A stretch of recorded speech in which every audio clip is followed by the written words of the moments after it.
आप सब मीडिया बंधु धन्यवाद के पात्र हैं। ये यूजीसी कानून है, कानून नहीं है, बल्कि समाज के हित में जो संवैधानिक तरीका से बनाई कानून। पहला संविधान में आर्टिकल दिया, स्वतंत्रता, बंधुता, न्याय पर आधारित राष्ट्र समाज का निर्माण करना, ऐसा लिखा हुआ। लेकिन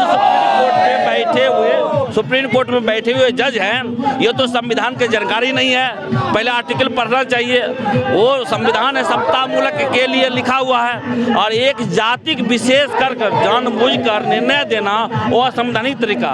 इसका मतलब है कि सुप्रीम कोर्ट के जज जो बैठे हुए हैं संविधान पद पर नहीं बैठे हैं, एक जाति विशेष के नाम पर बैठे हुए हैं। इसका सुप्रीम कोर्ट के जज बैठे हुए हैं, उससे भी ऊपर बड़ा एक संविधान होती है। संविधान के अधीन सुप्रीम कोर्ट के जज होते हैं, कार्यपालिका न्यायपालिका मीडिया आते हैं। लेकिन हम जानते हैं कि पढ़े लिखे हमारे समाज के लोग हैं, ये भी जानकारी है कि हमारा समाज बैठने वाला नहीं है। जब भी जरूरत पड़ी है, भले हथियार रखना छोड़ दिया है, हथियार चलाना भूला नहीं है। मैं इससे एग्जाम्पल के तौर पर बताना चाहता हूँ। मैं एग्जाम्पल तौर पर लॉस एंजलिस है अमेरिका में, एक जगह है, काला के विरोध में जज ने जजमेंट दिया।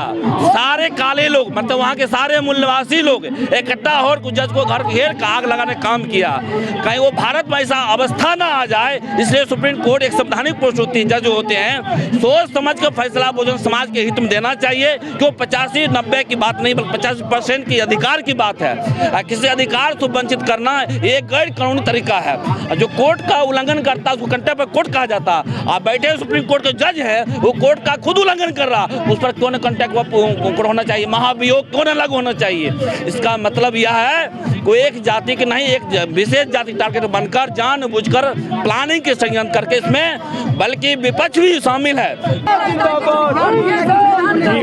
मांग है यूजीसी के समर्थन में हम लोग आए हैं आज, और जो कानून बना है इसमें जो अधिकार दिए गए हैं, या ये तो सारे लोगों के लिए भी दिए गए हैं, सुरक्षा के दृष्टिकोण से दिए गए हैं, और इसको सुप्रीम कोर्ट के एक जज ने पूरे देश के सिस्टम को हिला दिया है। और ये बहुत करारा प्रहार जो है SC ST OBC के ऊपर दिया है, इसके खिलाफ हम लोग एकजुट होकर पूरे देश में, अभी तो केवल प्रदर्शन अलग अलग हम लोग कर रहे हैं, जरूरत पड़ा तो सामूहिक रूप से पूरे देश में अलग तरीके से हम लोग लड़ाई लड़ेंगे, और ऐसे जज के खिलाफ भी हम लोग बहुत बेहतर तरीका से लड़ाई लड़ेंगे।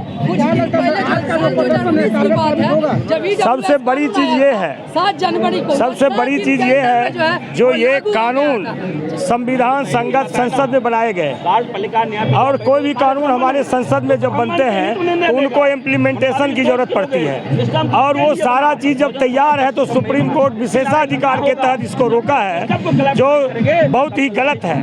3% ब्राह्मणवादी व्यवस्था को बचाने के लिए उसके छोटे प्रदर्शन के चलते उसने रोक लगाया, और यहाँ हम लोग 85% सड़कों पर हैं। अगर सुप्रीम कोर्ट के वो जज नहीं देख रहा है तो हम लोग बेहतर तरीका से इसको लड़ेंगे। ये तो हमारा सांकेतिक प्रदर्शन है। अगर सर यूजीसी लागू नहीं होती है तो क्या करेंगे आप लोग? मैं तो वेट करूंगा, चूंकि अम्बेडकर साहब का जो संविधान है, संविधान संगत हमारी लड़ाई होगी, और अगर उसमें हमने देखा जो उस पर अगर दूसरे लोगों का कब्जा है, जिस तरह से हर सिस्टम में संविधान को तोड़ा जा रहा है, तो अंत में हम लोग भी कानून को अपने हाथ में लेंगे। अपने लोगों को बचाने के लिए जिस हद तक जाना होगा हम लोग जाएंगे। डॉक्टर संजीव भारती, उपभोक्ता संरक्षण समिति प्रदेश अध्यक्ष।